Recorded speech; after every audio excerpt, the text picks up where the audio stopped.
Welcome again.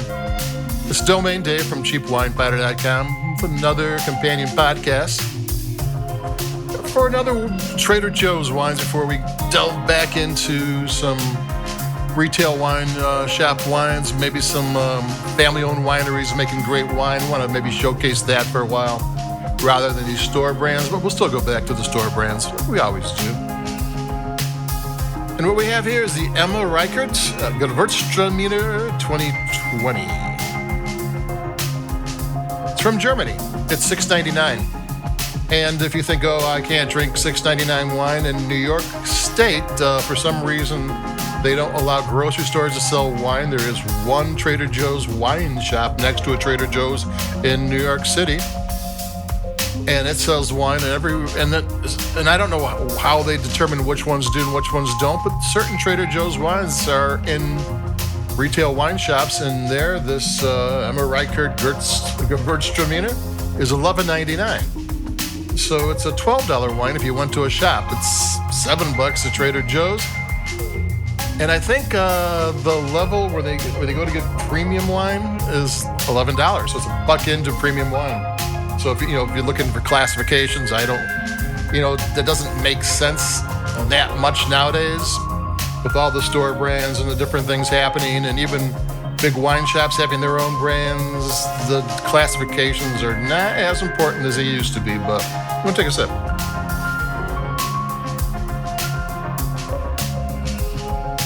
According to the Wine Valley website, Gewürztraminer is a pretty rare wine. They say there's like 20,000 acres worldwide, which isn't a lot.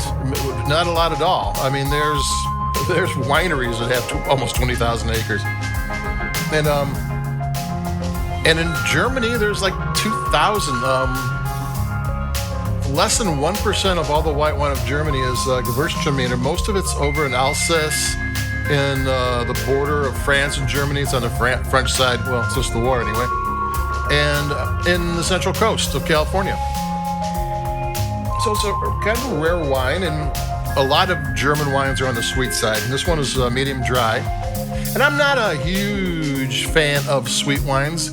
I'm not crazy about, and I don't know a lot about German red wines or white wines. I know Riesling's a little bit, but being a cheap wine finder, I tend to like the Rieslings from the Columbia Valley in Washington State, because that's where the value prices are, even though like the greatest, I've heard people say the greatest wines in the world are the Rieslings from Moselle, the River Valley in Germany. I mean, the Moselle region is equal to Bordeaux and Burgundy and Napa and Rioja, though most Americans wouldn't know it.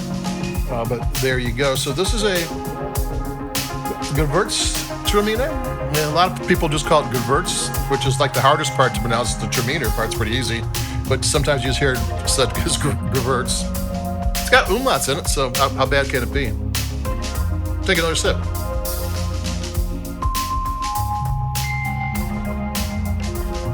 It's a cold weather grape, so the acidity is not going to be that great, but even though it's semi-dry, which means kind of sweet, there is enough acidity here to kind of give you some different flavors. This one does not taste like Sauvignon Blanc, Chardonnay, Pinot Grigio. I mean, if you're in a little bit of a rut, this one's got flavors. It's got lemon lime, it's got green apple, it's got apricot, it's got that kind of thing going on. Grapefruit, it's candied spice, little candy drops, those little sugary gel things. It's not overly sweet. A lot of the flavors of sweet, but without the cloying sweetness, because in wine it could get you in a hurry, where in a candy it's smaller, not so much. But this thing has some interesting flavors to it, and it would go great. I was thinking like spicy shrimp. I think this would cool that off. Thai shrimp, maybe a Chinese noodle dish with peppers. Yeah, I mean, those little hot peppers, those lovely little hot peppers. Yeah. So it's not so much a sipping wine, at least not in my estimation. I mean, I've been drinking so much I have to pour myself a little more in the glass. So So maybe it is a sipping wine because I'm sipping it. But I think it would make an excellent, with the right cuisine, taste the bottle, taste what flavors you get, and then match it up to a recipe. I think it would work really well. $6.99 is a food wine. Yeah, in the world, $6.99 is a food wine. In Italy, Spain, France, all the other countries, that's what they're spending on food wines. So when you think, oh, that's too cheap for food, no, it isn't. And another thing is Aldi. Well, actually, Trader Joe's is Aldi Nord. Aldi is Aldi Sud in Europe, North and South. And they're a German company, and they pride themselves on having German products. I know Aldi has German Product Week. And when they bring on a German wine, it's not going to be some iffy 50-50, might be good, might be bad.